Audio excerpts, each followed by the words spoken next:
Hey, my medical coding family, how's everybody doing today? Oh, it looks like we got somebody that passed. Melissa said, Jenna took my exam Wednesday morning and I passed. Thank you so much for all the help you give. I did take the course, but this channel helps so much with the process of elimination and book prep. Awesome. Congratulations, Mel. That is great. I know I saw a couple of your messages on YouTube too. So that's awesome. So proud of you. That's great. We've got Tasha back in house. Good to see you again. Hey, Go-Kart. Hey, Patrice. Good to see you. Hey, Alyssa. Good to see you. I've got some anesthesia questions to do today. Thank you guys for all the taps. I already got 8 likes on YouTube. Thank you so much, guys. Sharing the live. Let everybody know that we're on. Is the upcoming workshop for subscribers. I have 2 workshops, actually. So, on the 21st, we are going to do an E&M deep dive where we're going to take 4 hours and I'm going to show you how to use the E&M table on page 9 and 10, which is vital if you're going to take a medical coding certification exam, right? We could have up to 16 questions about E&M on the certification exam, so it's a big section. We need to know about it. It's something that I refuse to learn for my certification exam.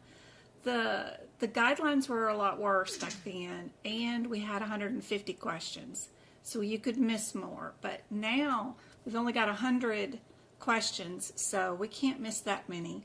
So we need to know E&M. So I'm going to teach you where all the guidelines are for E&M because they're not all in the E&M section, which is one big thing.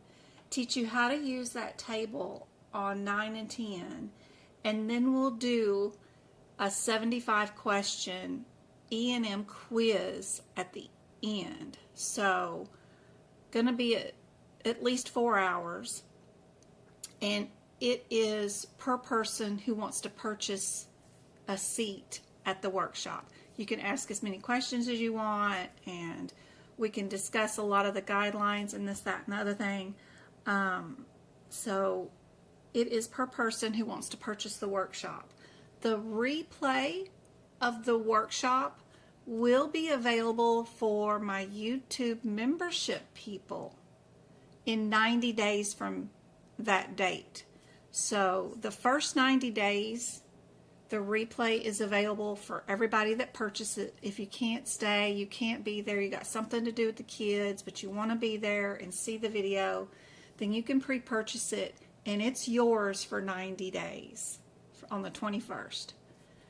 And then after 90 days, I do turn it over and switch the link where the people that purchased it, you really don't get to see it anymore, but you had it for 90 days, and then the people that have a monthly subscription for the YouTube channel for $5 a month, they get access to it, and then they get to replay it forever and ever. As long as they're a YouTube member, then they get to play it. That's how I do these. On the 28th of June, I am also doing another workshop where we're doing a mock exam through all 18 areas of the certification. It's just 3 hours, and there's no teaching in this one. It's just, I'm going to present you and I both with 75 questions as if it was our certification exam, and we're going to do it in the same pace as the certification exam. Bring your books, and you can watch me do 75 questions and learn about how fast you got to be with each question, learn what's going on in my head, what am I thinking, why am I going here, because I talk it out loud, what am I doing? So that is super helpful. The good thing that you guys can do on your end is to remember that during your certification exam, you can't mumble or talk to yourself at all, so you have to be super quiet. And you need to be able to get to the codes that are the available answers, fast and quick. And if you do it with me on the 28th, and you pass, and you can get like 90% of the questions correct with me, then you know you're ready for the exam. If you're only getting 70% and you're having me guide you, you need to keep practice exam questions. But if you can get 90% of them with me, then you should be fine. That is a workshop just to see if you're ready for your certification exam. The workshop on the 21st is for a deep, intensive, educational training session on the E&M section, and then we'll do a mock exam. So I have both of those coming up. I'm not doing tutoring one-on-one right now because it's summertime and my kids are home. I'm teaching 2 classes right now for CPC through the CPC's course, and that's just killing my soul right now. So I'm almost done with one of them, so hopefully I'll get done pretty soon. I probably will start back up doing tutoring, individual tutoring, in August. I hadn't applied. Do you think ambulance building is too much for the first job for a CPCA? No, that's going to be like really specialized, right, Tarantino? So ambulance coding does have its own certification through another company. It's not AAPC, and it's not ahima. There's another company out there that does some sort of certification for ambulance coding, which is pretty cool. So if you could sneak in there and start out doing some billing for it, maybe that company will pay for you to have the ambulance coding certification. I don't think it would be hard. You're going to have to learn the differences between Medicare and commercial pay and what codes will be affected, but that's just in modifiers. All the codes are going to be the same no matter what the payer is, and they're all going to be in the HitPix book. And pretty plain, you know, was the ambulance a bus or was it a helicopter, you know, and how many minutes did they stay from this place to another place? At least it's all right there in just that A section of your HitPix book.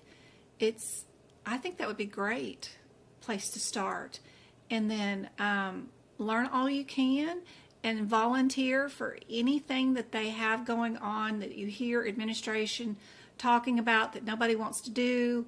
Volunteer for it all, and then see if they'll send you for ambulance coding certification, which would be cool too. They pay for it. So my workshops are around $20. Somebody was asking. I think the E&M is a little bit more expensive because I'm doing 4 hours instead of 3, and you're getting some education to go along with it, not just a mock exam. And then I know the mock exam on the 28th is like $18.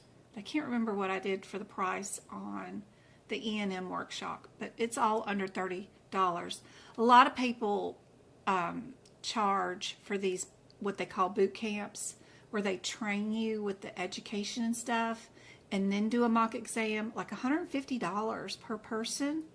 So I try to keep everything super cheap and think about what my time is worth and your guys' time also being included in that, so that I know that I'm taking up your time, and that's why I reduce some of the prices.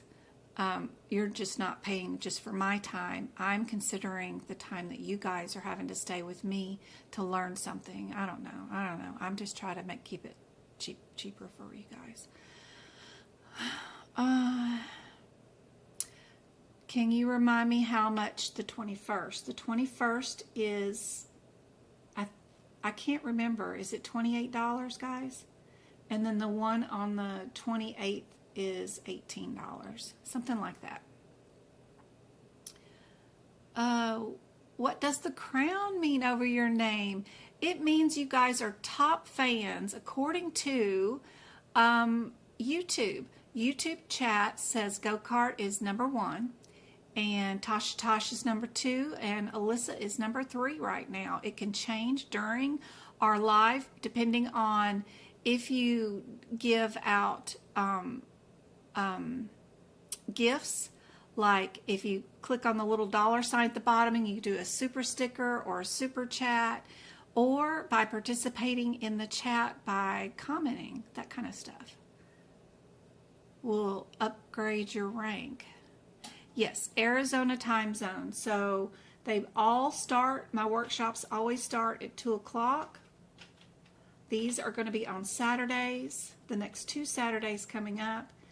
And so for reference to know what time it is in your area, it is 4:11 here in Arizona right now. So you can look at your own clock and see what time it is.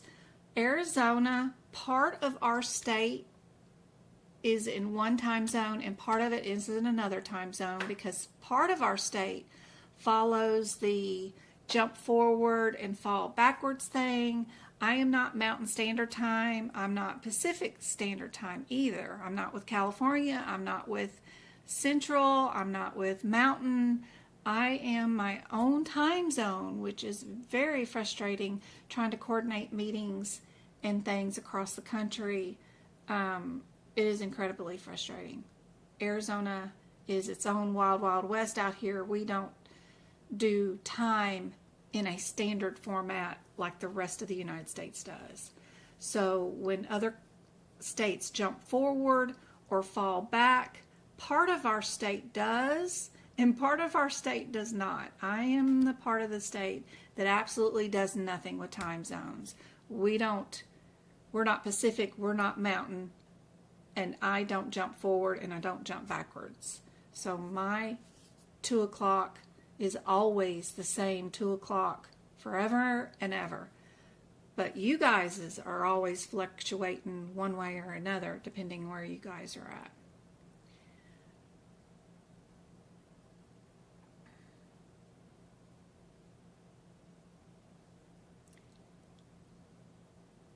No worries, Angela. I hope you get into it. Get into whatever, once you get there, it's pretty cool. It's really rare that you charge patients for ambulances, so it's kind of interesting. It might be pretty cool because most of the time it's either the hospital that would pay you back or it would be the health plan. So that could be pretty cool on your part. You're not billing patients, so that would be nice. Clara needs a workshop ASAP. Good. I hope those two help you out a whole bunch.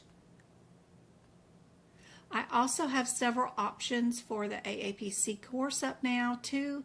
So if anybody is dead set that they absolutely want to have a course, because it will take a year off of their apprenticeship once they do get certified, and it will, if they take the practicode with it, which my course comes with, that will eliminate their apprenticeship, and that will take 2 years off of their apprenticeship, and they get a full CPC.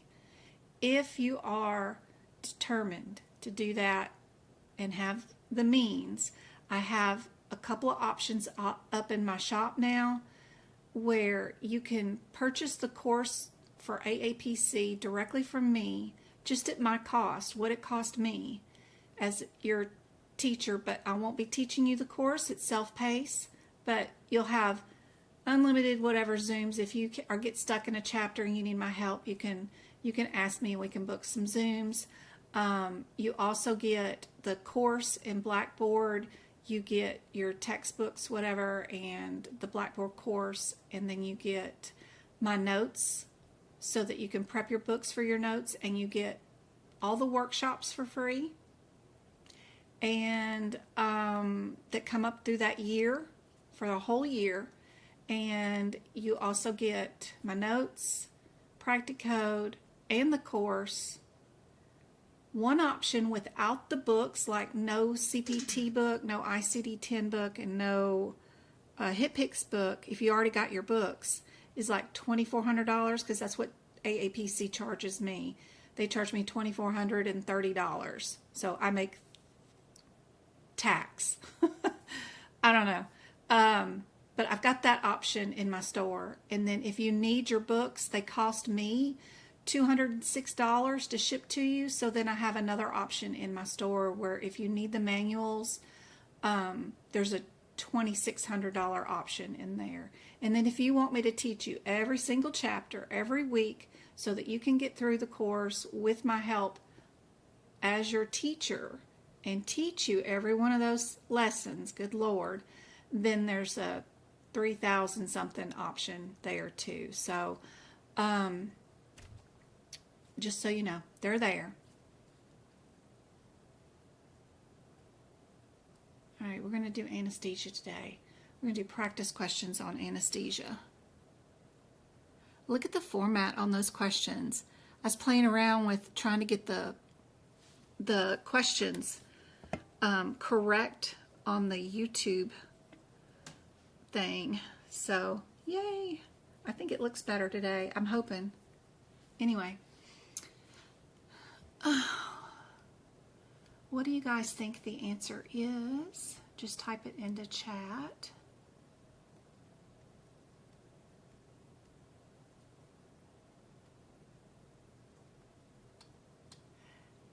Trauma Queen passed too. That's number 2 for today. Melissa passed and Trauma Queen. Congratulations. You've been in here a little while watching our videos. That is awesome. So proud of you. That's awesome. I know you've done a lot of work trying to pass this darn exam. Spent a lot of money. That is awesome. I'm so glad my videos help. I'm so glad I made an impact in your life for the better. You know, if I can get you guys into the medical field, I found it to where I worked retail, I worked at McDonald's and the Family Dollar store, Pizza Hut, you name it. I worked Walmart, and then I worked for Ford in the Ford factory making car mirrors and stuff. I was an auditor at the end of the line. I've done everything under the sun. I even worked at sailboats, cleaning sailboats and stuff. I've done all kinds of stuff. But the one job that I never, got fired from or couldn't just leave that day and go find another job was in the medical field. Always. It was just more stable. It was great. It was worth the struggle of, I had to go get a degree because I went into nursing, but they, even if I didn't do that, if I was to go back now and get into the medical field, this is exactly where I would go. I would go straight into auditing, and I would be an auditor without the clinical myself. 100%. Congratulations. Trauma and Melissa. I'm trying to check up. Okay, if I've purchased practicode and I already have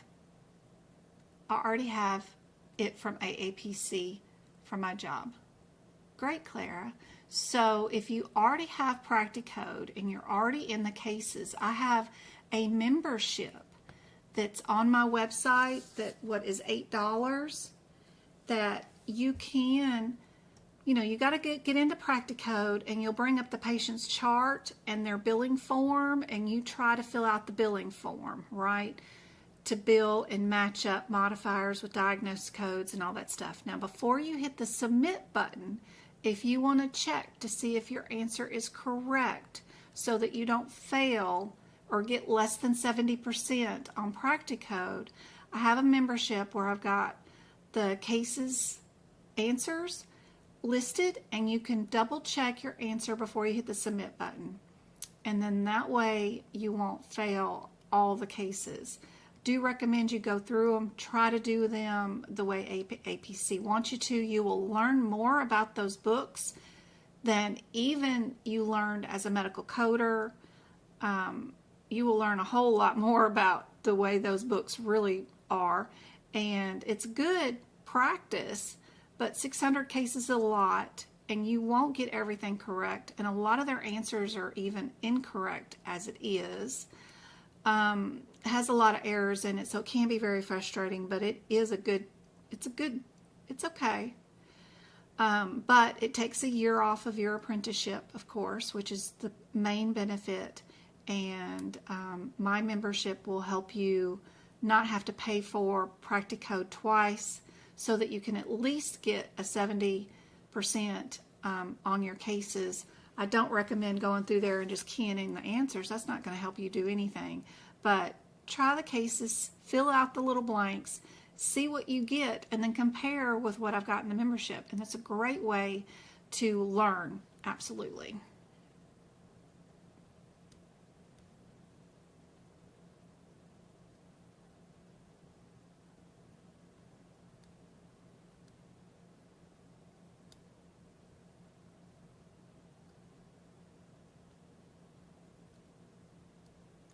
My practicode is $8 a month, but that's just for a list of the cases and their answer sheets. So you have to go buy a practicode from AAPC, and I think it's $200, right? Somewhere around there. And you have a year to do 600 cases. Even if you do 5 a day, 600 cases, it takes you a while to get through those things, I tell you. My exam is on the 22nd, and I want to purchase some notes, but I'm not sure which ones to get. Some of the best ones, of course, are E&M, cardiovascular, and the nervous system, or urology. Those are, as far as showing you what to highlight, what the differences are between codes. If you follow the pattern of what I've done in cardiovascular or the nervous system or urology, those will continue throughout the entirety of the book, and you can just do the same thing that I did in those sections in the rest of your book. The cool thing about neurology is that I have bonus notes in there that will tell you which codes you can actually add a microscope to and which ones you can't, and that's a key area in the medical coding exam that they don't have clear guidelines on inside the manual, and without like an encoder or something that you get from an employer, you wouldn't know that information, but you're expected to know it on the CPC exam, which is rough. The good thing about urology is it shows you how to make the headers to the pages for the body parts up at the top. And then E&M is its own little bread and butter. You know, E&M is just a given. You need that. And then cardiovascular comes with Appendix L notes, which is super handy dandy for one darn question on the exam. So those kind of things. Saturn is taking her exam pretty soon. Ginger on the 30th. Coming over from TikTok. Yeah, the screen's a lot better. It's on sale right now for $200. That's awesome. That's good. B. Everybody get B for that one? Which modifier uses medically directed CRNA services? And remember, you guys, be sure to have your anesthesia modifiers moved over to your certification CPT book. I think that helps out a whole bunch. Let me add in a camera. I don't know if anybody was on the TikTok the other day. We opened up our Labubu for our medical group, and we have a coding group here. We got the green one. It was the one I was hoping for too. Anyway, he's cool. He's still sitting here. We got in our HitPix book. If you guys have this book, the cool thing about AAPC's version of the book is the back cover has a list of some of the modifiers, of course, on it. And our anesthesia modifiers are listed on the back cover. And they start at AA and they go all the way to QZ, which is too cute. And I know I've got a lot of videos I've got to download from TikTok and for my medical coding course and upload those into YouTube. I have not done that yet. Go Cart and Dorothy, I think a bunch of people were wanting some replays of some of the videos, and I just have not had a chance to do that because I was gone all day with my mom to Vegas and then back, and then I had to make up those 2 workshops. But this page 69 of our CPT book is where I move those modifiers to. Super handy dandy to move them here. That way you've got them.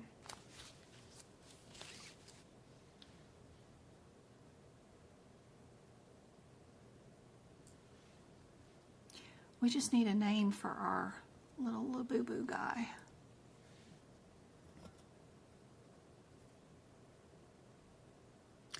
The last question was B. This is for moderate sedation. We don't do moderate. We do monitored anesthesia care. So our 3 classifications of anesthesia are general, regional, or monitored. That is a question from your certification exam. Be sure you know that. Just write them in. Again, a great place to put them is on that page 69 in your anesthesia section of the book. All right, this one for our medically directed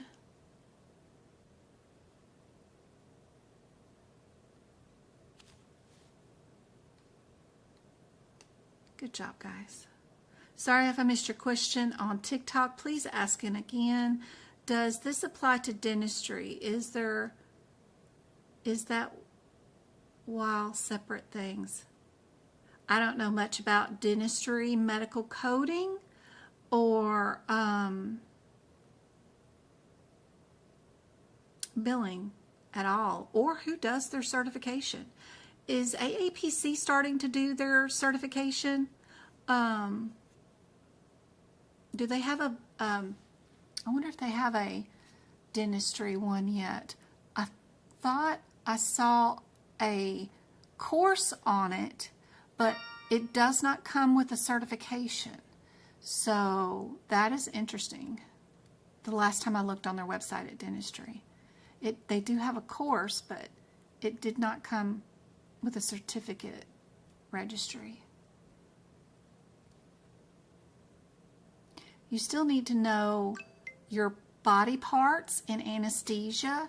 If you're in your anesthesia book and you're looking at some of the anesthesia codes, you've got your headers right on your pages, which are the green headers, and they are different body parts. One of our sets of anesthesia codes headers are simply upper abdomen or lower abdomen, which is on page 72. And if you don't know what body parts are in the upper abdomen or what body parts are in the lower abdomen, it's going to be a factor for you during your certification exam.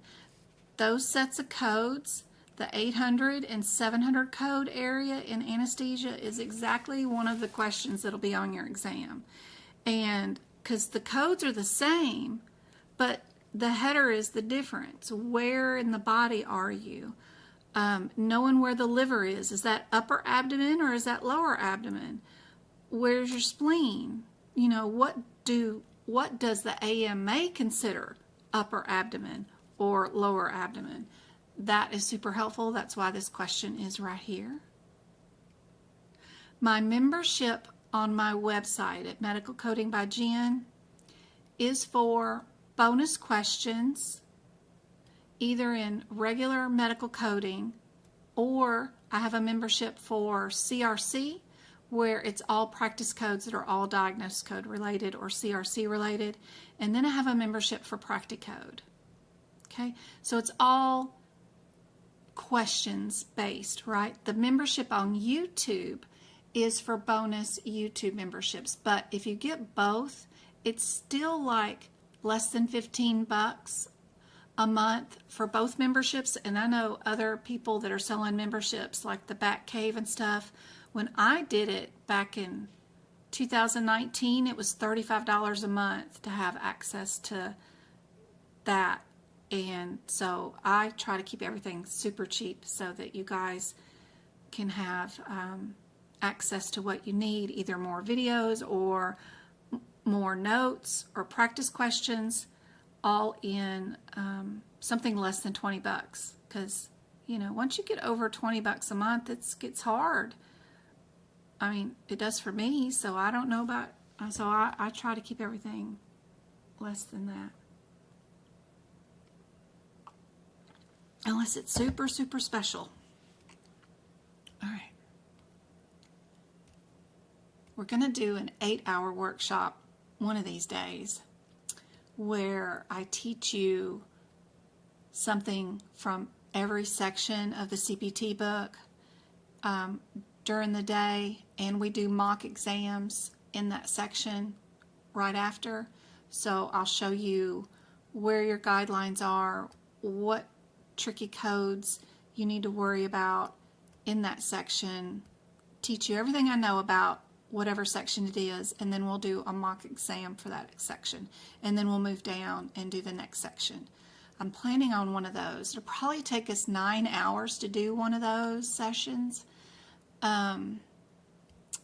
I submitted for AAPC to give me CEUs to go along with it so that anybody that participates can get some CEUs. I'm still waiting on them to approve it or not, but that might be fun. All right.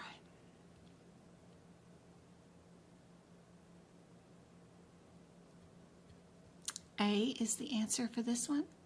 I do have stuff for CPMA. I've got 2 things that you need. All of my notes for CPMA, which are on my website, inside my store. Just go to the website and you can type in CPMA in the store. Let me show you. Let's see if I can.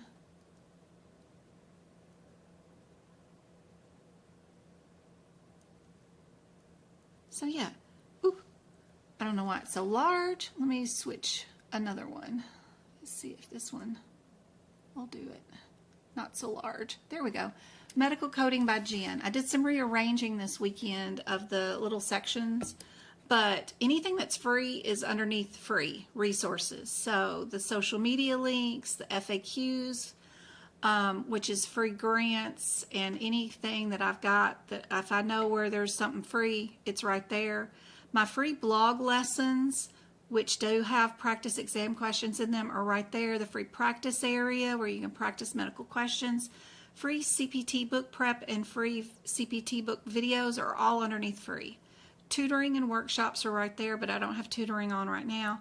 But if you go all the way over to the side where I've got this video camera in the way, I've got Jen's notes and courses.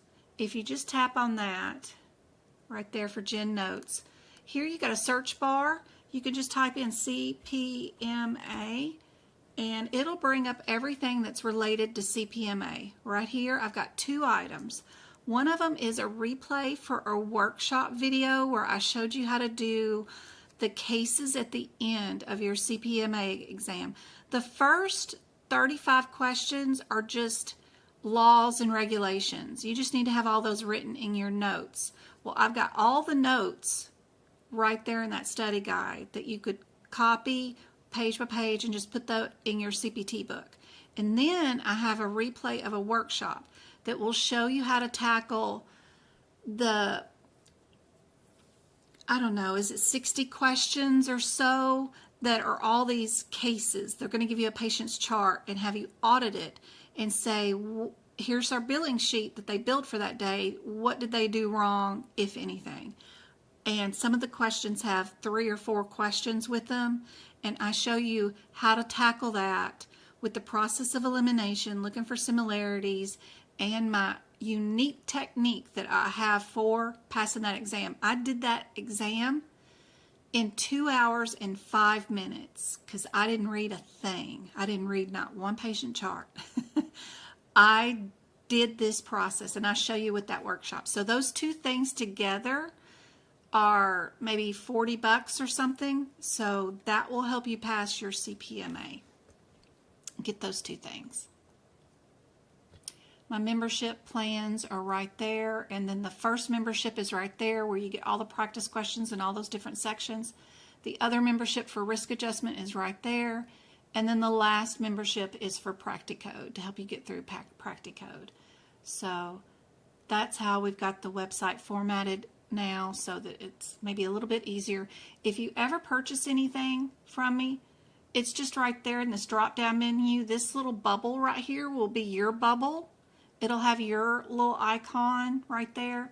If you do the drop down menu, there'll be your orders, your subscriptions, whatever. Even if you sign up for a subscription today, just click on it right there and immediately click the one click that says cancel subscription, and you can cancel it the day you bought it, but it still gives you 4 weeks, 5 weeks access to that subscription. And then if you liked it, then you could purchase it again and extend it. If you don't like it, then you don't get monthly recurring billing crap. So go on in and cancel it the day you buy it. It's fine. Whatever you want to do. You can look at your booking, you can look at your orders, you can look at your rewards program to see if you have any money on your account that you can get stuff for free, all kinds of stuff. So don't forget about your drop down menu, and that's on every single page of my website, no matter where you're at. So pretty cool. So these are the workshops we've got coming up, the one for the mock exam and the one for the E&M intensive workshop. So those are both right there. And you can also go to the workshop page to book it right there.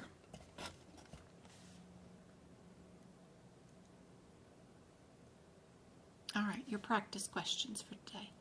Let's get some anesthesia done. All right. If we're putting on a patient's cast today and they need to be put under anesthesia and we're on the wrist, where are we going to be?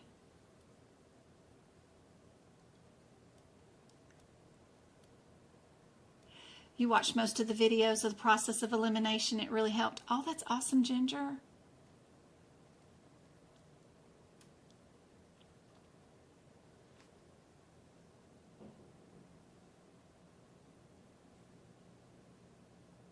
Oh, that's great, Cecilia. No worries. My first student that I ever taught back in 2019, her name was Janet, and she was going for CCS. She had taken it once and did not pass it, and was wanting to take it again. I have inside my Discord study group a CCS practice exam question room where I post webinars that I attend for AHIMA, and I'll do screenshots for you guys of the slides and post them in there. I have practice questions for AHIMA. I purchase all the books and all the workbooks and stuff for AHIMA, and I do bring over those practice exam questions and put them in my live lessons with you guys. You wouldn't know if this question was for AHIMA or from AAPC, just based off looking, but I do incorporate both of you guys' stuff into here. And in fact, next year, I have a set of notes that I did back in 2019 with Janet. She helped me, and we formulated some PCS notes that I never have pushed out there, but I'm going to make sure that they're out for 2026. So, pretty cool. I'll do a lot more with CCS. It's basically the same exam, it's just graded differently, and instead of 10 cases at the end, there are multiple choice. You guys have 10 questions that you guys do a matchy match with. You match the vocabulary term with the definition, and it's 10 matches, so it's not that big of a difference. Y'all have a little bit more billing in there than we do, but it's okay.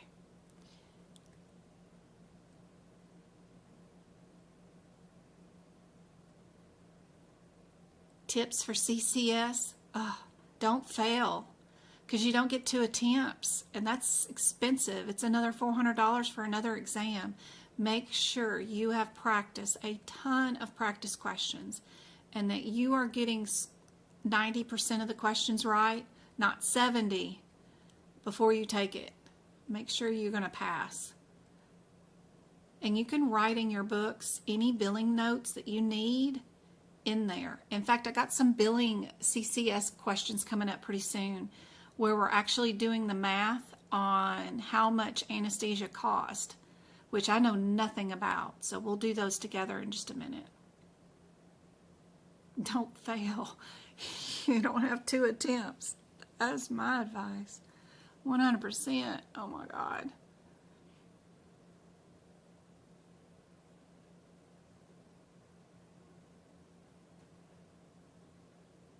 I didn't know my recent course in school does PCS, so I decided to switch to CCS. Ah, awesome. Oh, no. Now I'm scared. If you're getting 90% of the questions that I share on all my lives correct, then don't worry too much. Just make sure you've got your billing notes straight. You know, you need a lot of billing notes. Like, where's my book from 2019? The PCS part is pretty easy and straightforward for is what body part you're dealing with and that kind of stuff. That's not too hard. You just might have a lot more stuff about, where's my mouse? Where's my mouse? Like what is ASC? You know, that's an ambulatory surgery center. What is a CAH? That's a critical access hospital. What is CORF, right? Comprehensive outpatient rehab. You may have more facility versus hospital versus outpatient surgery info. You know, what's the proper pattern for the final rule for hospital outpatient services or ambulatory surgery centers? The final rule starts with your CMS government. Then you go to Medicare. Then you go to Medicare fee for service payments. Then you go to hospital outpatient PPS. And then outpatient regulatory notices, and then your Medicare again, fee services, and it goes on. Just these things that you have to know. Medicare's pay a fixed hospital amount on inpatient on the severity adjusted diagnosis group like DRGs. You need to know what DRGs are. When it started, 2009, what is an MSDRG? You need to know all that stuff, but you can write it all in your manuals and have it with you. That way you've got it. What's a UB04? What's the CMS 1500? What are the differences of them? What are status indicators? What are your different status indicators, which is incredibly hard to find, by the way. Get those listed in here. And then your biller types, which one's federal, which one's state, which one's private, all that kind of stuff. Yeah. Just get all your billing stuff in, and then the CPT and the ICD-10 stuff is the easy part. Did everybody get A for this question? Any questions for it?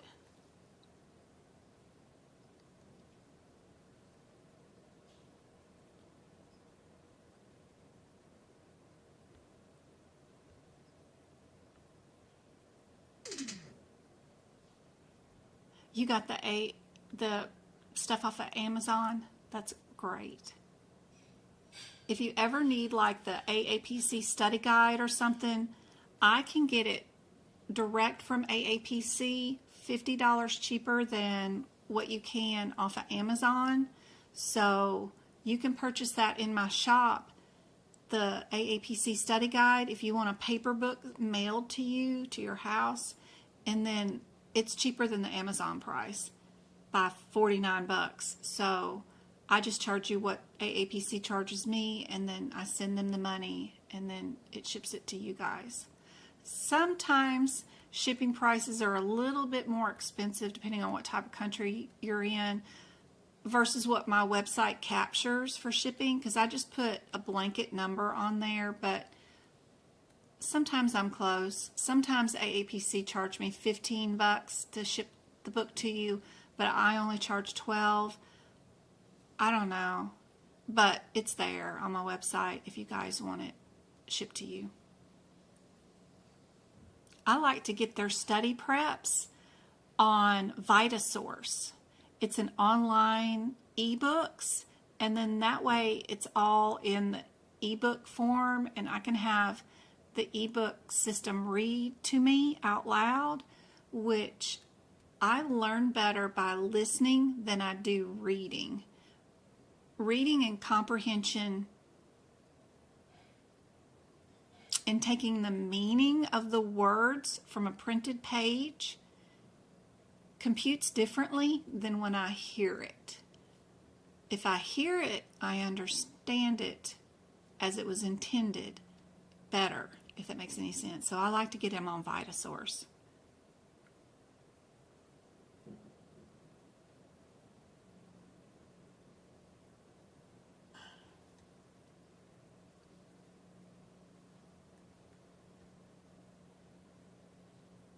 If we're doing the shoulder and an open procedure on a joint, you know your ortho, right, for the joint.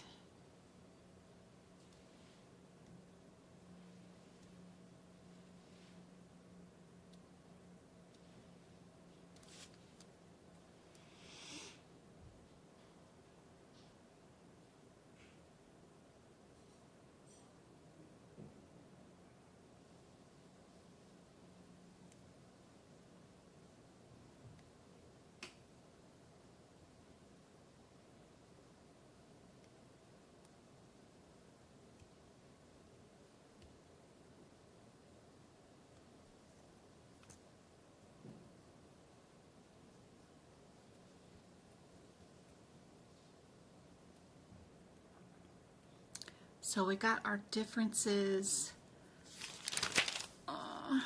over here, 22. These codes are highlighted pink in my book, so these will be on your exam. Our differences, closed, open, total versus casting supplies. Which one is open?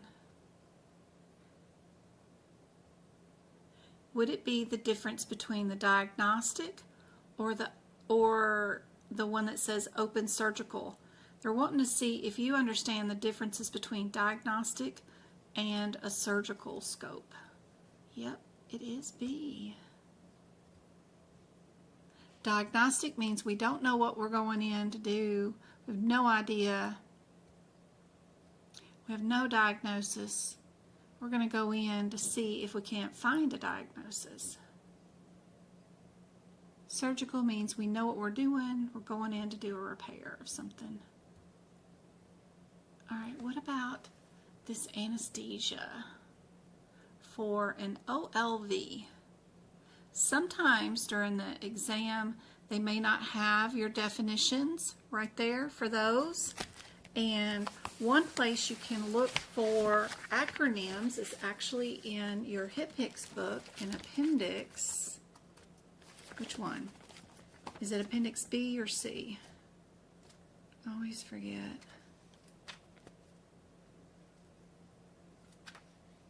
C. Must be C. In your HIPICS book, in appendix C, we've got a whole list of abbreviations on page 611. I wonder if OLV is there.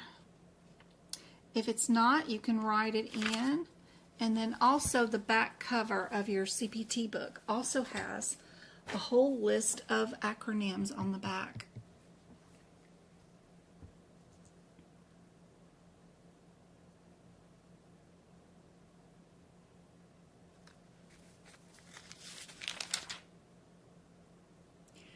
That one lung ventilation is really rare. But yes, B is your answer. Good job, guys. What about this one? If I missed your question, just type it again in chat. Do you have a study guide for CRC? Not yet. I do have it typed out. Girl, I'm really close. Really close. I just have some more stuff that I want to add to the study guide.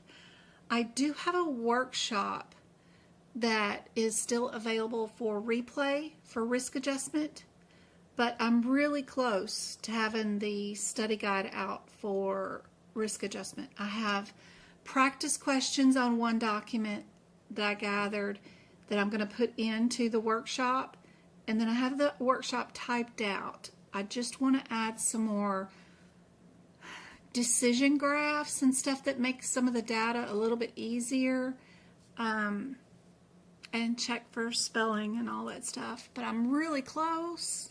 I'm really, really, really close to having a study guide for CRC. I should have been working on that today.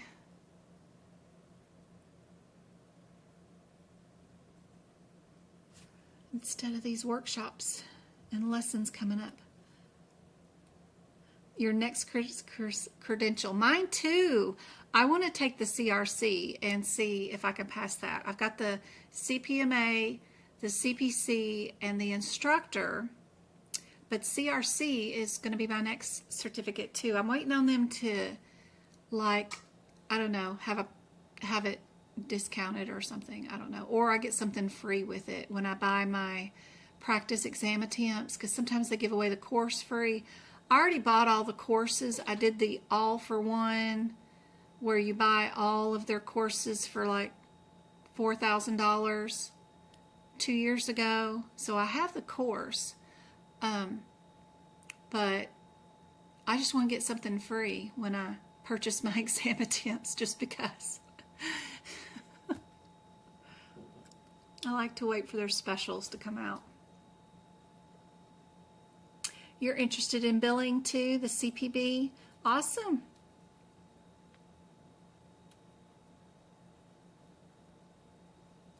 I guess that would be my next one after CRC. Huh. All right, our 008s. Our 40 is NOS, it's non-specified. Our 44 is for abdominal peritoneal. Our 46 is a hysterectomy. 51 is tubal ligation. What did we do? Not too bad. Our answer, of course, is D. Just match your tubal ligations. These will get more difficult as we go through them. All right, our 019s. These two are on our exam. The 60, 61, 62, or 66, 67, and 68 have been known to be on the exam before, is just my prediction. So knowing the answer to these questions, super helpful. Cannot stand stuff that's not formatted right. Jeez.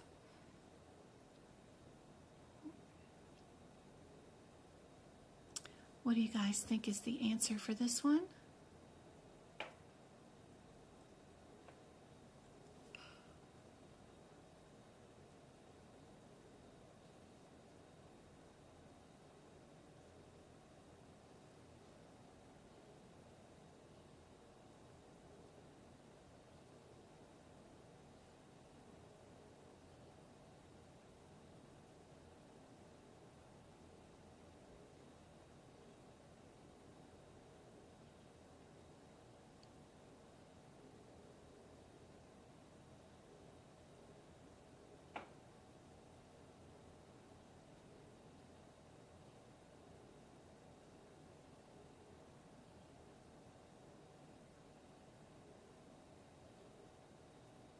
It could make this one harder and change that 62 to a 61. That would be mean. I think I might do that for posting this up on YouTube. That might make it more difficult.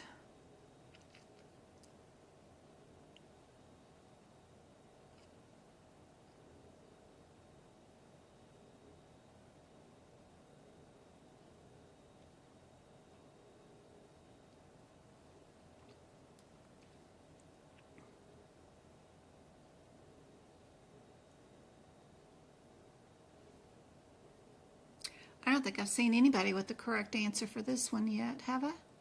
Or do I? Yes? Maybe? Maybe. Yes, I do. Good.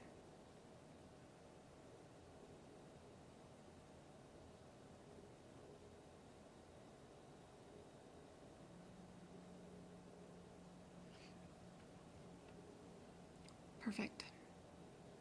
B is correct. Good job. Yeah, now that you see it's not for A. Yeah. All right, what about this one? What about patient status modifiers? The one with the life-threatening.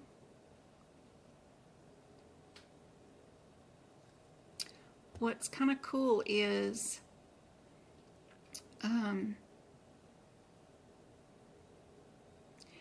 both of P3 and P4 are both severe systemic diseases, but one of them means that is in constant threat to life. Like if you had hypertension patient with CKD 2, what are they going to equal versus hypertension with CKD stage 6? What would be your patient status? So we know the answer to this one, of course, is D, because that is P4. Those codes can be found in your guidelines on page 69 of your 2025 AMA CPT book. But if you had kidney disease with hypertension stage 2, what patient status would you be? What do you guys think for this one? Are we going to be P1, 2, 3, or 4? Same thing for our second example.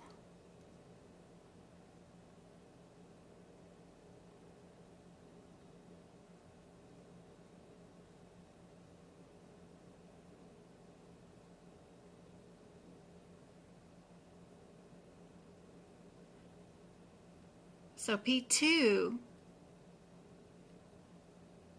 would be P3, and then this one would be P4, because this one does have a severe systemic disease, but it's managed daily with meds, whatever. We don't have any medical interventions to keep them alive. With CKD 6, stage 6, that means that they're on dialysis, right? They have to have medical intervention to keep them alive. If they don't have it, then they're going to die. So that would be a difference between P4 and P3, is that you have to have a daily threat to life if they don't receive dialysis 3 times a week, right? So that would keep our patient at a P4. Anyway, just kind of a neat little thing that we discovered this week during our medical coding courses. We were playing around with some of these P's, and we're in that. All right, what do you guys think about this one? What modifier is going to be appended to this service? Let me fix my puzzle piece to Tiki Talk.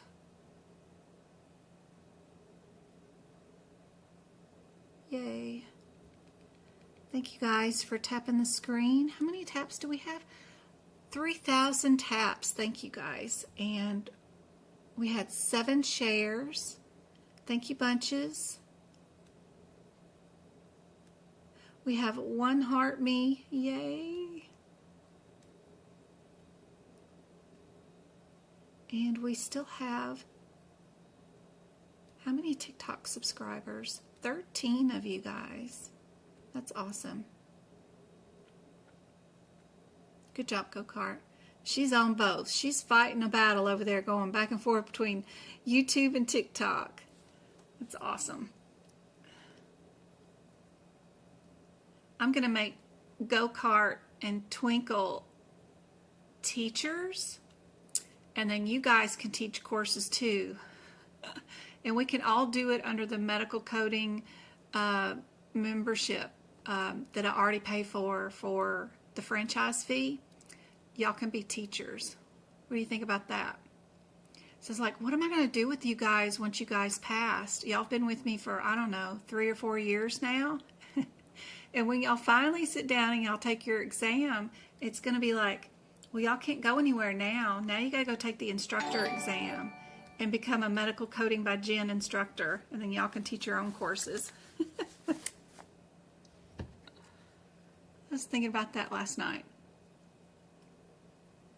I can have up to 5 teachers under my license, but you gotta be sure you trust them, because if you hire somebody you don't know and then they do something to get your license or franchise fee removed, then it's removed for the whole group, everybody that's under the umbrella of the franchise fee. So got to be sure and trust them, whoever it is. What do you think about that, Twinkle? You want to become a teacher? I never thought about becoming a teacher myself. But y'all have watched, I don't know, 4 years of videos now. If I can do this, you guys can do this. Definitely work from home at your own schedule. You know, something comes up, you always reschedule. Make it whatever you guys want it to be. Now, after 4 years, definitely trust you guys. I got something in the mail yesterday. I don't know what it is, from somebody. Looks like a thank you card, so I can't wait to get it. I gotta go by the post office and pick it up. Thank you very much, whoever did that. The answer for this one is B. Hey, MK, my love, MK, I miss you so much. How are you doing?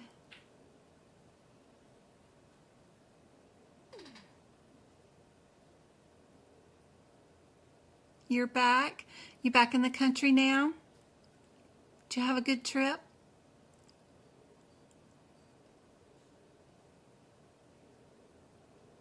Oh no. She got stuck. Oh goodness. That is sad.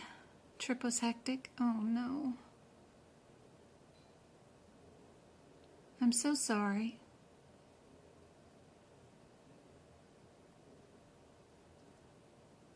I know you worry about your family and neighbors, everybody in that area.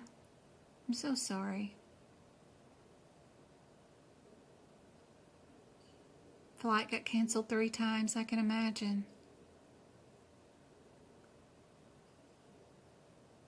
I'm glad you're home safe.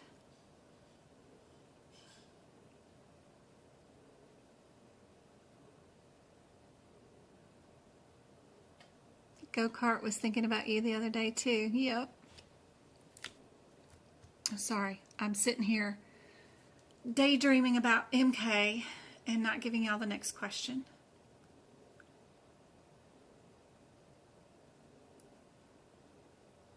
Anesthesia code for an appendectomy.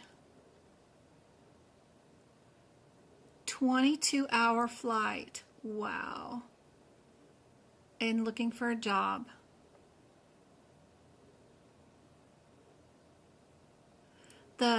what month are we in? June?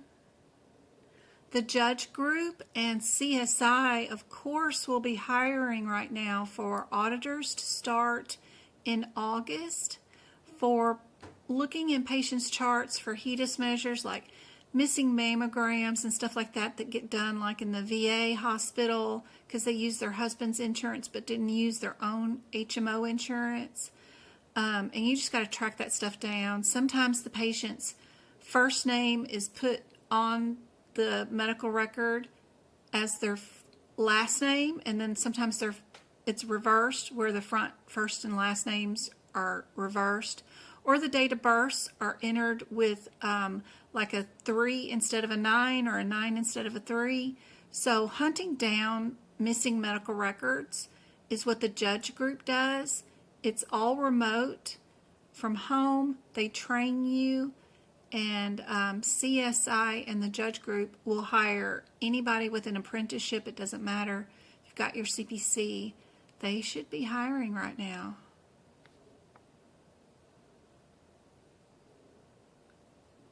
You're currently a medical assistant. Oh, you're ready to get off the floor and work in admin? That'd be awesome. Records extractor. Heatis measures, HEDIS, heatis, auditor, records extractor, medical records, any of those things, even just CPC should be searchable terms to find that. I passed my CEHRS exam. What was the job you mentioned that was hiring? Medical records extractor. So they're hunting for missing medical records. They're doing heatis measures. So HEDIS. The website that does all of the heatis measures is called NCQA.com,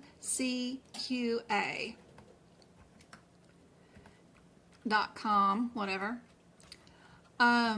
But if you're in my Discord study group, I have a room called heatis, and I have 3 pictures in that room, and it shows you what the measurements are and what it means. It's really cool because they give you the CPT codes or whatever that they're looking for, and you just got to be a good hunter. So, like, every person over 50 needs a colonoscopy. So you're going to go look for missing colonoscopies. They're going to give you a list of patients. They're going to give you the log on and password information to log on to the patient charts, and you're going to search for them. Where I found a lot of missing records were with the VA, because a lot of people use their husband's insurance and just did their mammogram there because there's no copay or any deductibles that need to be met and all that stuff. And then where I did find their records where it didn't match up in the EHR, and the EHR didn't know where to put it, so it's in a trash folder somewhere because it didn't get linked with the patient's chart because the date of births were inverted, those kind of things. The last name is the first name is the last name, those kind of things is where I found a lot of stuff. But it's just hunting down stuff. So looking for pap smears, mammograms, bone density test, all those kinds of things that patients should be getting done that they didn't get done, but then the patient says they got it done, and you just got to track down the record, get a copy of it into the health plan's medical record that they keep on you. So that's what they would be looking for. And they hire every year right before October starts through March. The audit season goes on every year. Every single patient chart, whether it's HMO, PPO, military, commercial, private, whatever the insurance it is, it doesn't matter. It all has to be audited. Every single patient's chart has to be audited.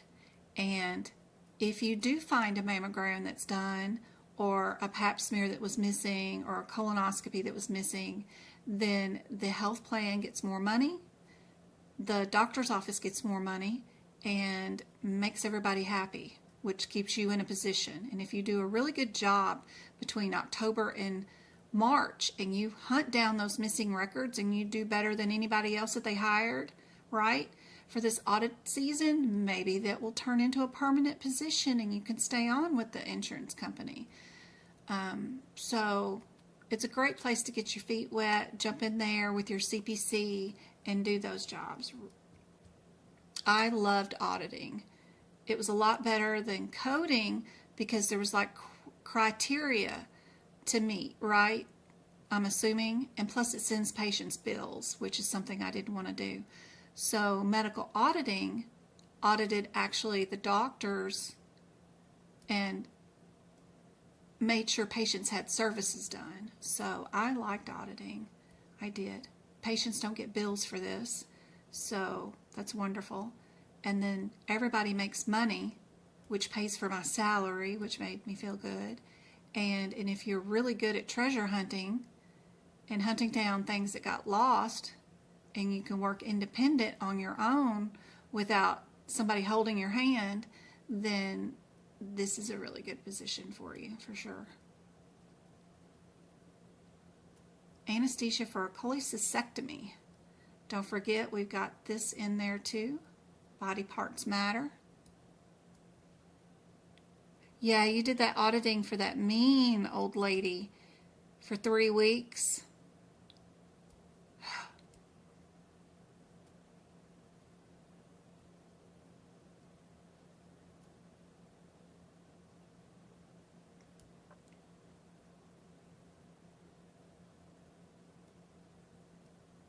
And she never did pay you. That's awful.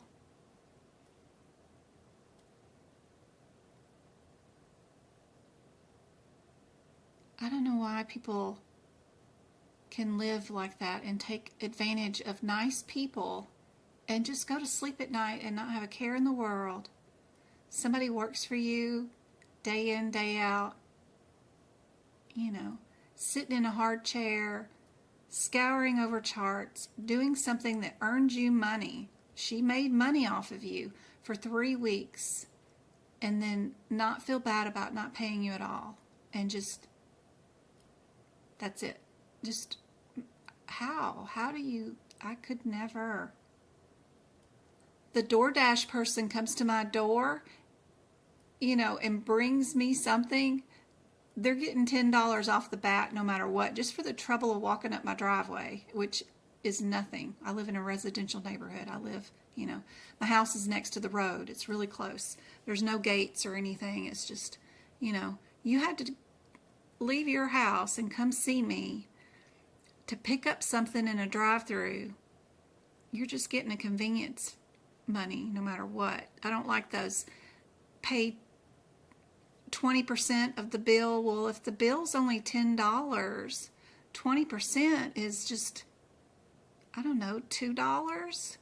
You had to get in your car for $2? No way. No way. I could never. And then if you have to do shopping for me, oh Lord,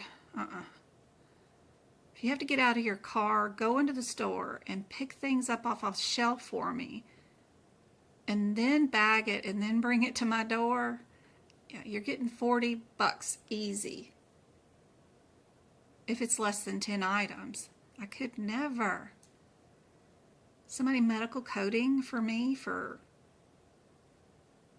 how many hours is that? 40, 80. You did 120 hours easy for her and she didn't pay you a dime? How rude.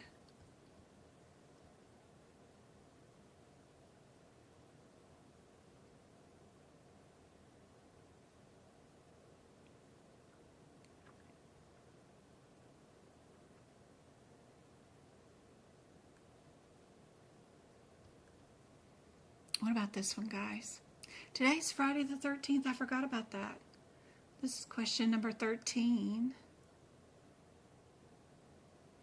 The question on the exam, I think, is an insertion of a prosthetic in this anatomical area. I probably cannot say on either one of these streams. Thank you for all the taps.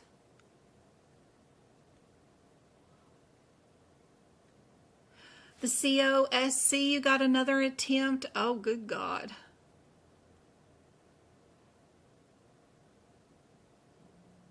Or should I keep hunting for a job? If you paid for the attempt and you got it, you're so close.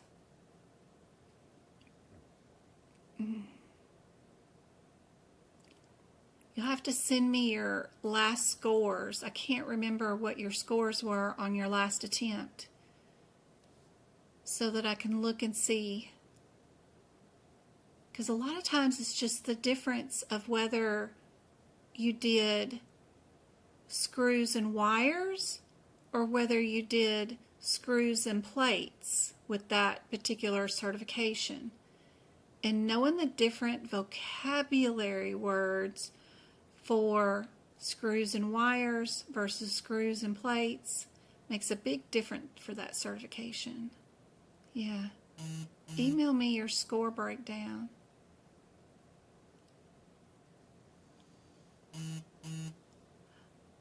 Oh, that's awesome. I love her. Thanks, Twinkle.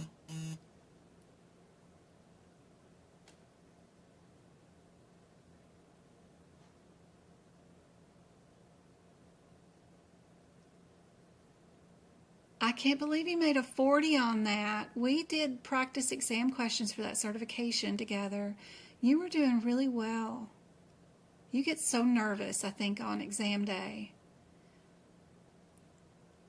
I need to get you some gummies and let you relax. I think you have a lot of exam day anxiety for sure. But you did really well on those exam questions, better than me. Those are rough. It has different, yeah, it does have different criteria for sure.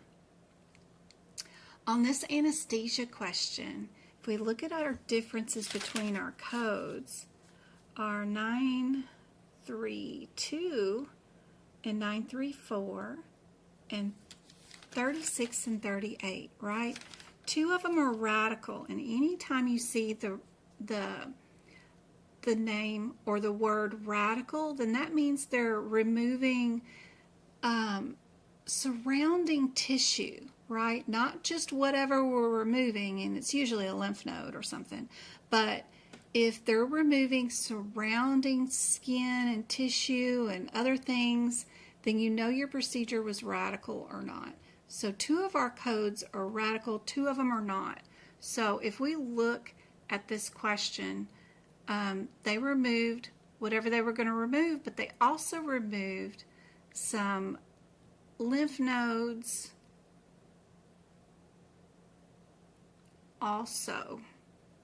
Would that make us radical, or would we stay up here in the 32 and the 34, which I guess the 34 is radical too, right? Sorry. 32 is not, but 34 is radical, so is the 36 and the 38. So yeah, we got 38 is just the insert of the prosthetic. Yeah, that's the one I was thinking that I think is one of the predictions I had. I think I remember that somewhere being worded on the exam, but we got the two radicals that are the two same right there. And this 32 is a complete, of course, but we've got two that match up with being radical. And, you know, if you're looking for similarities in the process of, you know, elimination, we've got those two similarities where this one's different and then this one's definitely different. We didn't insert anything. You know, we're not doing that.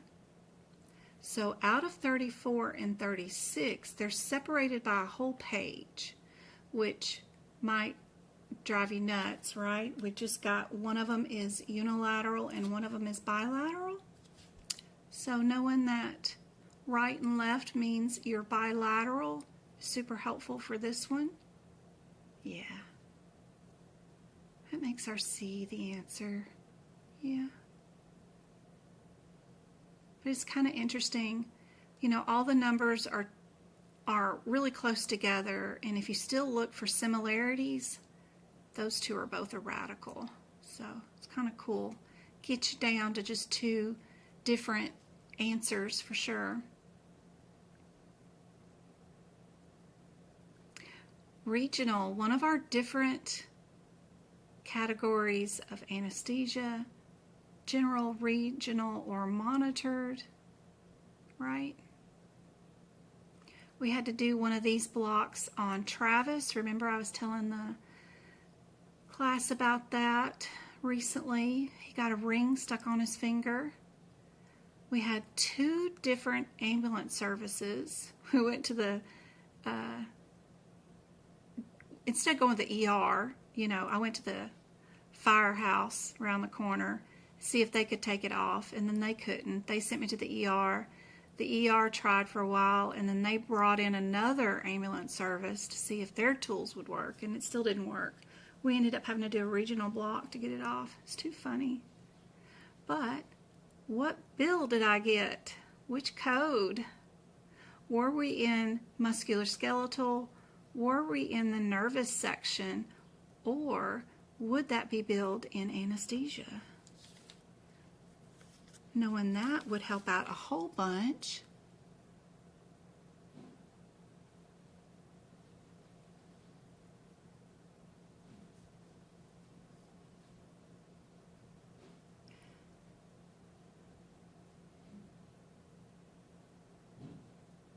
But it says both left and right 36. Where are we at?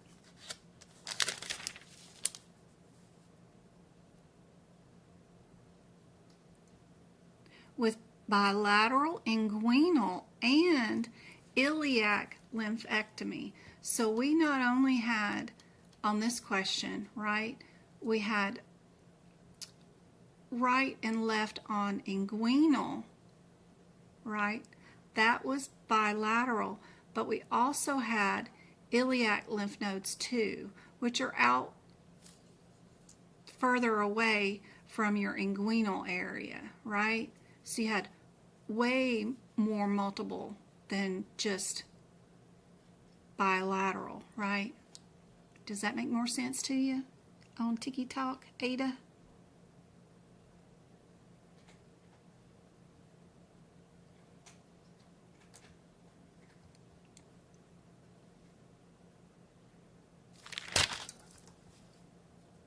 Okay.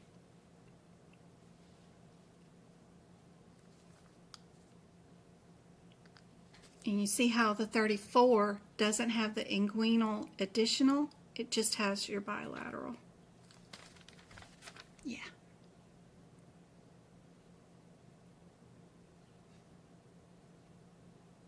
All right, our 0, 8, 20, and 10.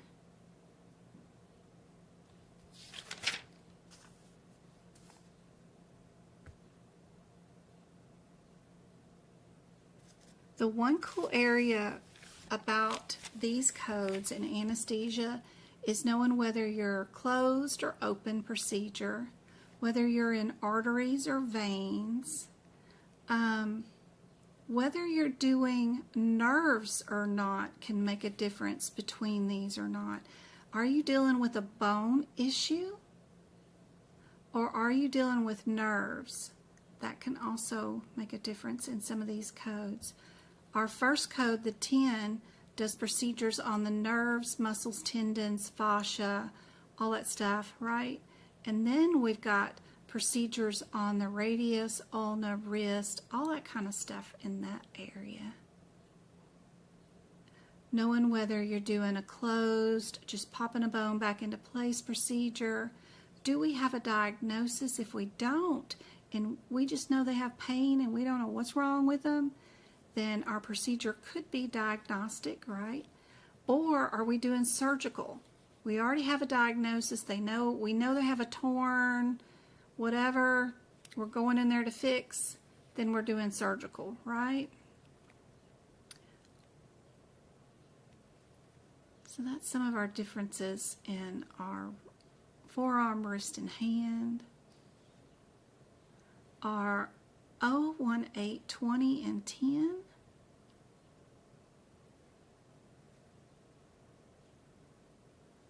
These procedures are on the nerves.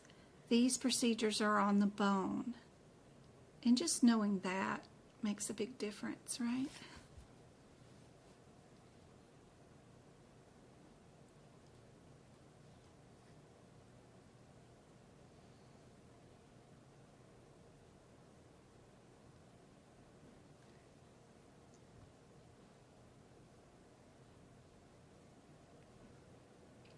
What does the regional block do? It numbs it, like with Travi's finger, so that we could pull the ring off with greater force than what we were doing because it was hurting him, right? So we're dealing with nerves, right? So our first code is for nerves. Our second code is for the bones, the radius ulna at the wrist, right? So we know our answer's D with this one. Did anybody get D?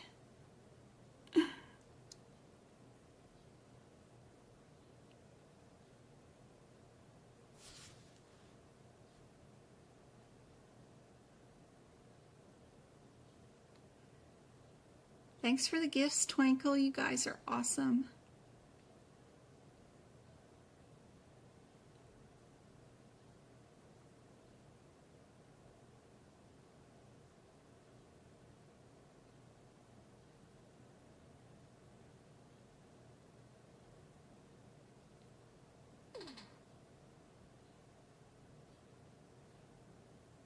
I start next semester. Kind of nervous and excited all at the same time. Yep, that's to be expected. Yep, it is exciting time. It is, thanks Go Kart for the rose. It is, you know, a nervous too, because, you know, you're jumping into something you know nothing about, right? Or something new, even just doing something new. I have like worn the same makeup since I was 16, you know, and I'm 53 or 54 now, whatever it is. I mean, like, I don't do change very well, but, you know, jumping careers is, or jumping into something or a different specialty or a different field is very nervous, but I got you. You hang out with me, and I'll help you through the steps for sure. And if I'm not your cup of tea, I have a list of additional educators on my list too. So if you do the drop-down menu at resources, I've got, you know, CCO, we got Legacy, we got CC, who are the other ones? We got, even after me, like if you go further than I can help you, I've even got like advanced teachers listed on there. All kinds of people. So, tons of people. Rantin' Randy on TikTok, he's fun too. He can help. He's got probably tutoring open too right now. There's quite a few of us, but we'll help you out. No worries. You're not alone. Our little coding community is super helpful. We'll all be here to help out. That's my goal more than anything, is to make a positive impact in your life. I mean, if I'm responsible for you getting a better job and better quality of life for the rest of your life from this point on, I mean, how cool is that? That's really cool. So I think that's great. We do have two answers that start off with the same answer, and we know that we should hyperfixate on that because it is a testing technique that we utilize in our process of elimination. Would we use two codes with this one or not?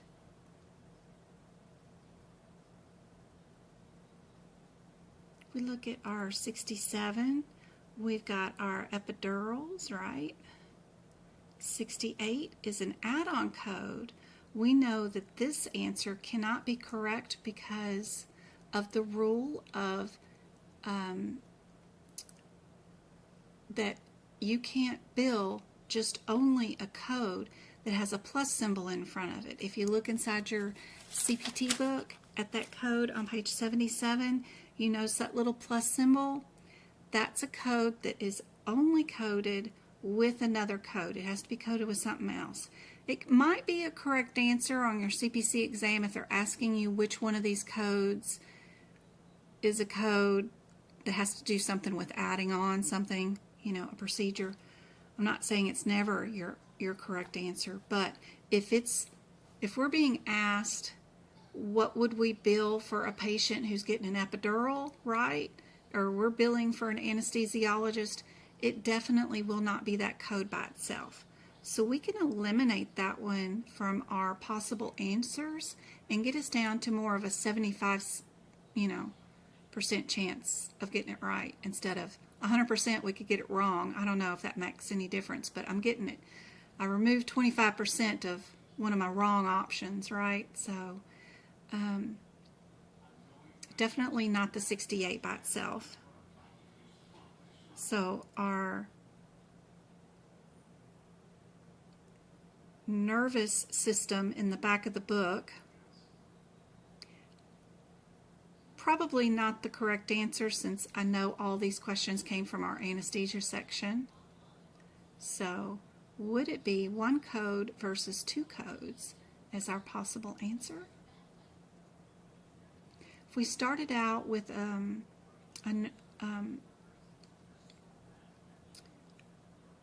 normal block for a normal delivery, I'm not sure what all I can say on the on these streams, so a natural delivery, but we had to switch because the baby's heart rate dropped really fast and we ended up doing a C-section. What would we bill? Do we get to bill for the first one and bill for the new one? Do we get to bill for two anesthesias? In general, our guideline in the front of our anesthesia book, if you look at page 68, it says for separate or multiple procedures, if you are doing multiple surgical procedures performed on a single person, an anesthesia person, a patient that is going under anesthesia, but you're doing multiple procedures like broken fractured legs and maybe a liver laceration, right? Two distinct different procedures. One of them would be going into the abdomen, stopping the bleeding, or removing an organ, and then the other one would be rods and pins and putting back together the leg. When we're putting a patient, one single patient under anesthesia, but we're billing, you can't bill for multiple ways to put them to sleep because we're only putting them to sleep once. We might be doing 2 or 3 procedures, but just the one time putting them to sleep is what we're going to get paid for. So we bill for, on the third sentence, your most important sentence during your certification exam says, to code for the most complex procedure reported. But this question is one of the exceptions, right? Where we start out with one procedure and we get to add on an add-on code when we have to switch that procedure. Yep. So D definitely is our answer. Autumn, thanks for the heart me and the rose. You guys are sweet. Thank you so much. All that money comes back. Oh yeah, I gotta give out some YouTube memberships. That reminds me. Let's give out some YouTube memberships. Hold on. I gotta log on another cell phone because they took away my ability to do it live on the stream because I don't have enough members anymore, but that's okay. We'll go in here and log on here, and let me find me on YouTube. There I am. Oh, yay. Let me turn my volume down. And let me send YouTube some money. And let's give out 5 YouTube memberships. So comment in chat right now what's today's date. I don't know. Any little thing super fast, because usually it picks the winners from somebody who's commented recently. I don't have any choice. I'm just going to send them some money, and then they're going to pick out a YouTube person to give out a monthly subscription to. So you'll get access totally free to all my special content, which is my replays of my workshops, the replays of the duck classes where I go over specialty questions that are super hard that you would get wrong no matter what. The replays of my podcast where I'm reading out the guidelines to you and telling you what it means in layman's terms. All that kind of stuff. All right, let's give it out.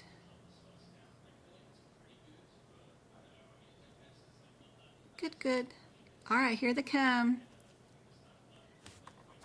I don't have any choice. They pick out the winners. But you have to be on my YouTube stream to win. So that is, we got Marie. We got Marie, Kimber, Dominic, Deanna, and Linzo, Salty Mermaid. Yay. Happy Friday the 13th, guys. I hope those YouTube memberships help you guys out a whole bunch during the next 30 days that you got access to those YouTube videos. Don't forget, you can always search the YouTube website page once you're on my website for whatever kind of videos you're looking for, whether it's process of elimination or anesthesia videos. You can, because I've got like 6 years of videos, it's a lot, but you can hit the little search button next to the word post and you can search my videos for whatever you're looking for. ICD-10. We can do some of those questions. One of the processes that will help you guys pick out your answers quickly is knowing just the chapter headings. So like the K section of our ICD-10 book, if we go to any code that's in the K section, we are met with a red border up at the top or in the edges of these pages, and that edge right there on these pages has a header on it, and it says that these are diseases of the digestive system. That's helpful information even for these ICD-10 codes. If we go to any code in the M section, we're met with a pink border, and it says we're dealing with issues of the musculoskeletal. So what brought the patient in today? We can either eliminate one of our answers or know it's the only answer, just depending on that, right? Would we need both codes, or do we need only one code? That's kind of helpful. So I use that every time I do an exam question. Anytime I see it, I look for my little header differences in my ICD-10 book. So what brought the patient in today? Why are they being seen? We got a lot of propaganda in this question for sure.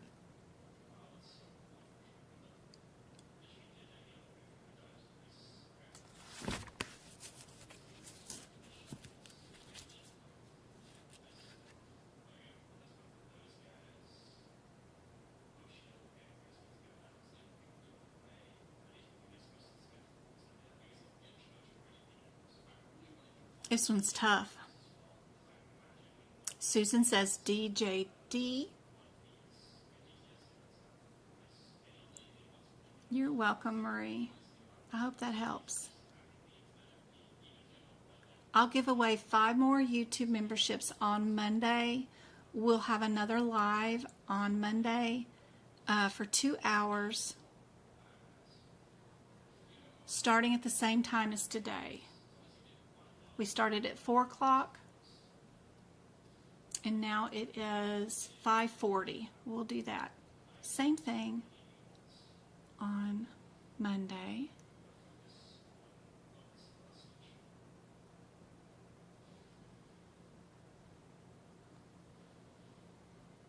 If I missed your question, just ask it again, because chat goes by so fast.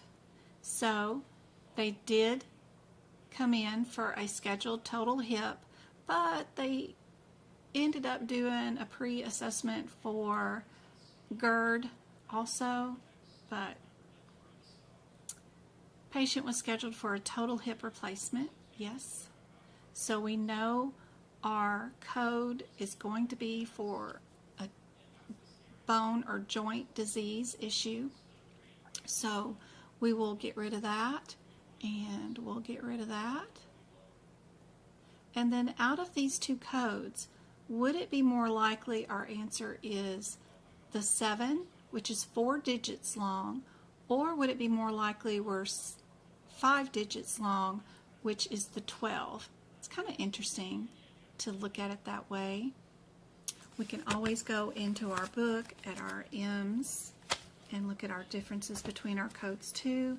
But I always like to play around with the process of elimination, looking for different things to audit it, and see if I can pick out my answer before I look things up, just to see if I can do it.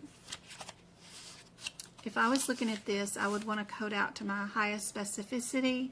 So I think C would be my answer, because the more digits, the more info we have, you know, that kind of thing. But it's just a difference between a 0.7 or a 0.1. We just need to know what that little difference is, and we'll be able to pick out our answer. So if I go to my 116, if there are any guidelines, like I need to code this code with another code or anything else, it will be at my first 3 digits, which is my category code number, right? The 4.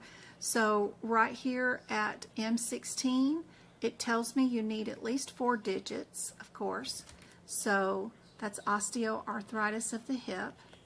Our 0.1, if we are doing 0.1, needs a 5th character. So that's helpful. And then our 0.7 does not need anything else, but that is for an other unilateral secondary arthritis of the hip. Is there arthritis secondary, or is it primary? That's all.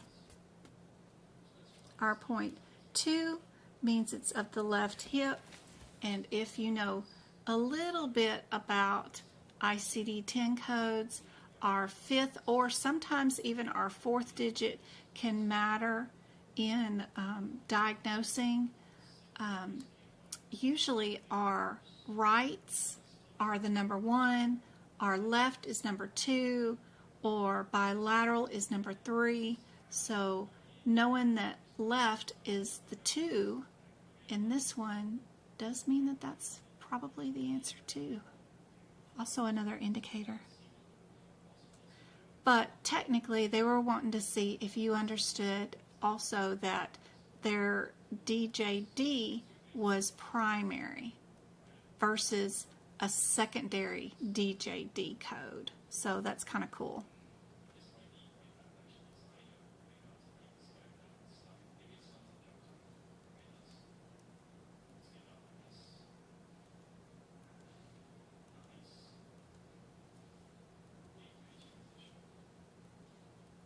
Trying to get rid of the red lines for you guys on TikTok.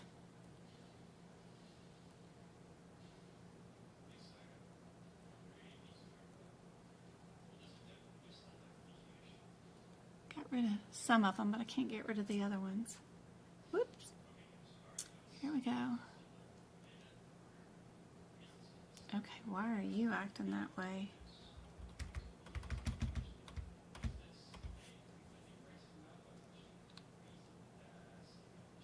we go.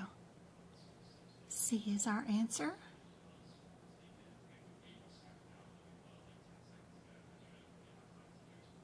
Tisha, thanks for the follow. I am streaming on YouTube also. Oh, I got the book on top of the keyboard is why it's acting the way it is. That will make a difference. There we go. All right, next ICD-10 code. Same thing.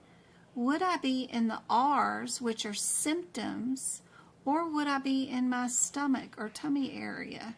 What brought the patient in today? Why are we seeing them?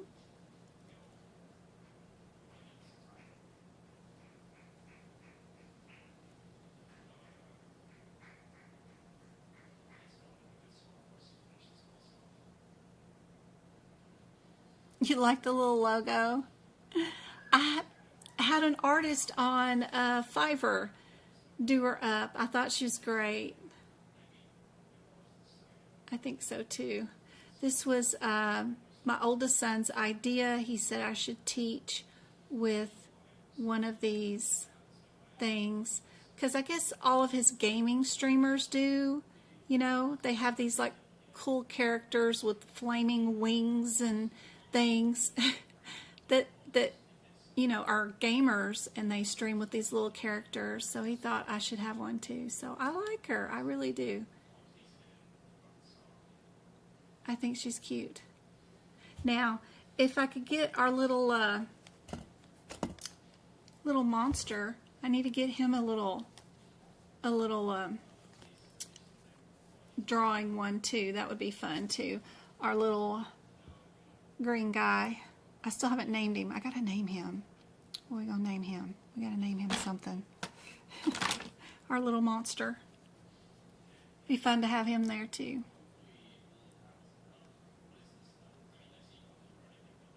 I have a couple of them. Been trying to put them in the videos and stuff.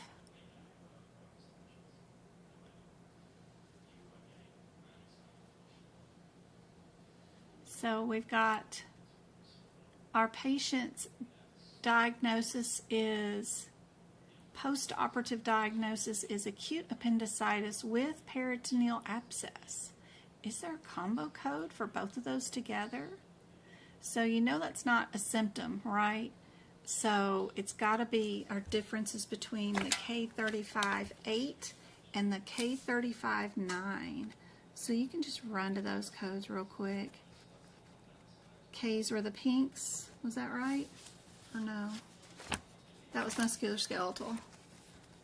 Those were red. All right, K35.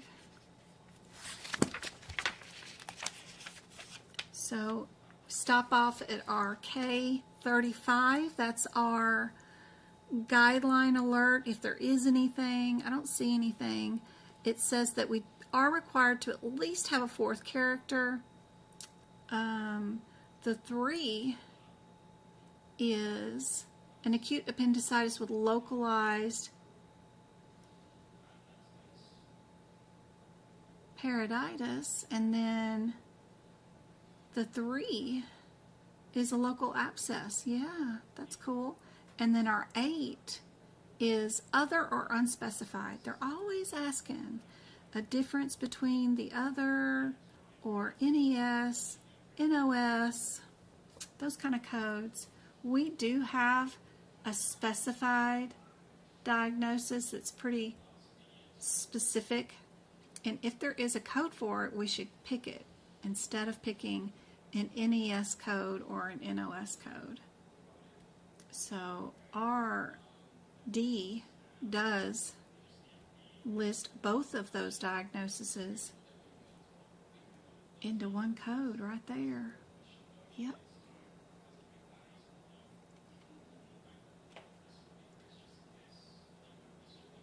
I like these. The ending, our 7th characters, are always found at our first 3 letters codes. So if we're going to pick this answer, we're definitely going to have to stop at our first 3 digits. We have 3 answers that are S82 and 1 answer that is 89. Now normally I stay away from those 9s because they're usually unspecified or other codes, right? So I would stick to my S82. S82, and I'll show you what that looks like. So if we go to our S82 or S even 89, if I just swing by there and show you S89, see it starts out with the word other. Other and unspecified injuries. That's what I mean by avoiding our 9s a lot of times, is because it's always other or unspecified something. So let's go to our S82. S82. We got to stop off at the plain S82, because that will be where we have a list of all of our guidelines that are associated with this, and we'll have the list of all of our 7th characters. You won't find this list at the 6th character. So if I go all the way down and find the page that S85.851 is on, it might be several pages away from the plain number S82. You might not even be able to see it because it's so far away, because it's on, 10 pages away from S82.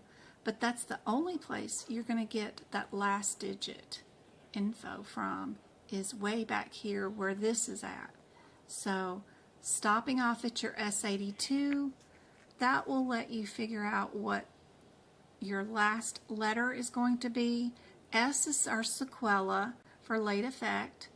Our E stands for a subsequent encounter for an open fracture, type 1 or type 2, routine healing.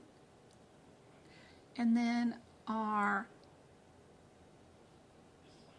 D is for subsequent encounter for a closed fracture, routine healing. Was our fracture open or closed? If they don't say the word, you got to figure it out though. Knowing those AKA terms, super helpful.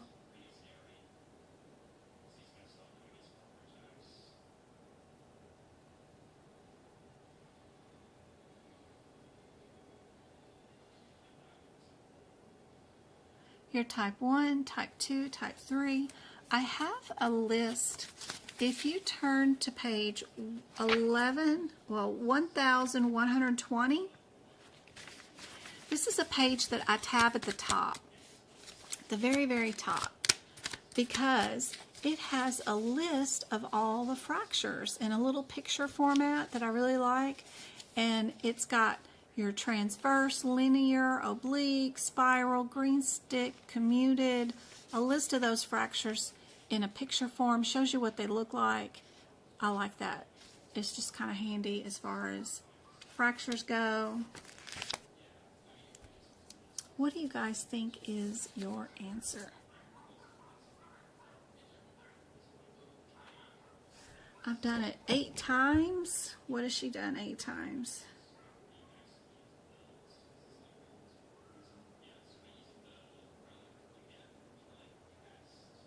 Is it cutting in and out? When you're on YouTube, too, tap on your screen. You'll get a little wheel that pops up right there in the top corner. If you tap that, you can change the quality of your stream, top link, from automatic crappy quality to a higher picture quality, and you can adjust it so that the playback is at a better quality, and that might help you from going in and out too. Or you can go to TikTok, watch stream there, or watch this live replay in rewind too. You can rewind it, start it over. We're on YouTube, and it will be saved here on YouTube forever for you guys to rewatch whenever you get a chance.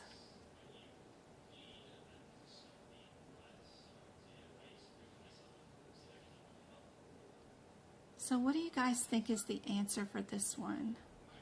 If we're doing a compound fracture, is that opened or closed? Would that repair have been open or closed? They're only getting a cast today. We're not doing any kind of surgery or anything, but you still need to know whether their fracture was open or closed or whatever. There's always a difference too, whether the fracture was open and closed and whether your procedure was open and closed. That's also a coding conundrum when you're medical coding, especially for the exam. Remember to keep those two things separate. They mean separate things for sure.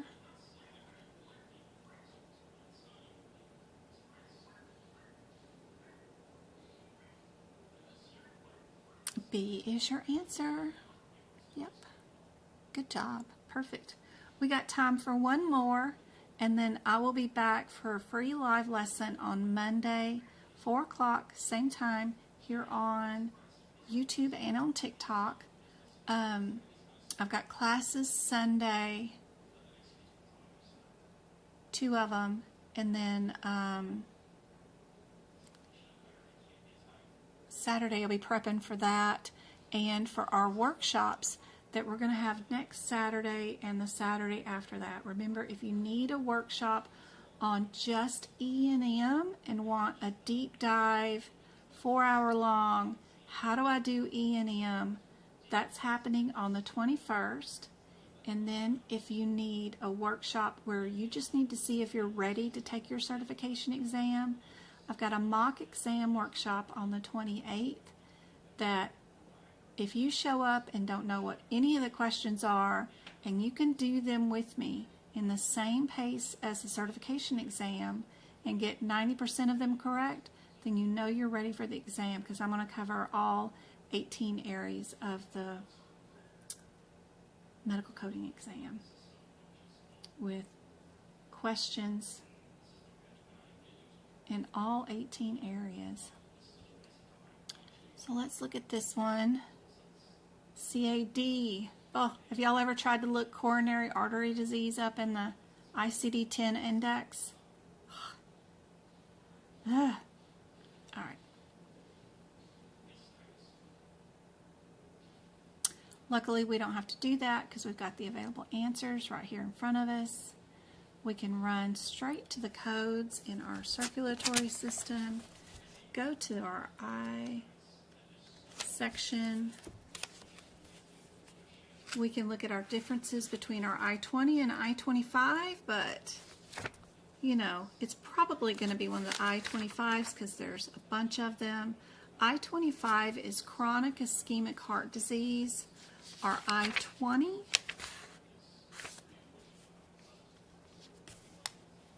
is angina. Angina is our impending heart attack, which is really cool. But if you look at what the tabular list says that the code is versus what the alphabetical index says it is, two different things.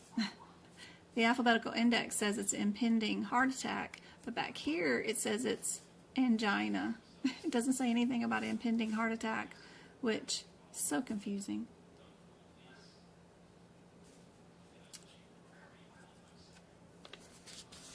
So we have coronary artery disease. Would that go under chronic ischemic heart disease or angina? First thing you need to know. And then, you know me, I like to count. Would we need 4 digits long, 5 digits long, or 6 digits long? How many digits are required? They do tell you in those tiny little bubbles as soon as you show up at a different level. So at I-25, it tells you need 4 digits, right? If you look at I-25.1, it tells you need 5 digits. and then you get down to I-25.11, and it tells you need a 6th character. So right there, it'll tell you need another one. So you know you have to pick out of all the I-25s, no matter what, that you're going to have 6 characters. So it's a difference between C and D. So what's our difference between our 8 and 9? Ooh, we're going to pick an unspecified thing, which is our 9, or are we going to be specified with an 8? 8 is with other forms of angina, or 9 is unspecified angina. What do you guys think? Hopefully the advertisements didn't get you guys. Yes, D is our answer for that one. Alright guys, I hope this was super helpful. And I hope to see you guys again on Monday. Congratulations again to Melissa and to our trauma something, Angel, something like that. Congratulations to those two that passed their exam. We're going to do 4 o'clock on Monday. So it's 6 o'clock Arizona time zone right now here in Arizona. So we'll do 4 o'clock. I'll go put up the link right now so that you guys can see it. You can click the little bell that'll say notify me when we're going to go live. We'll do 2 more hours. I've already got these anesthesia questions prepped. We'll go on down through them. We've got some ones for CCS coming up too that will do the filling out of the how much it would cost for the anesthesia, and then we've got some time ones coming up for figuring out the time on anesthesia and all that kind of stuff. So got quite a few of these guys. I hope this time was super helpful. You guys have a great weekend. I hope you do something a little fun. At least, if nothing else, go outside and get your 15 minutes of sunshine every day. It makes a difference. It's really good for your health.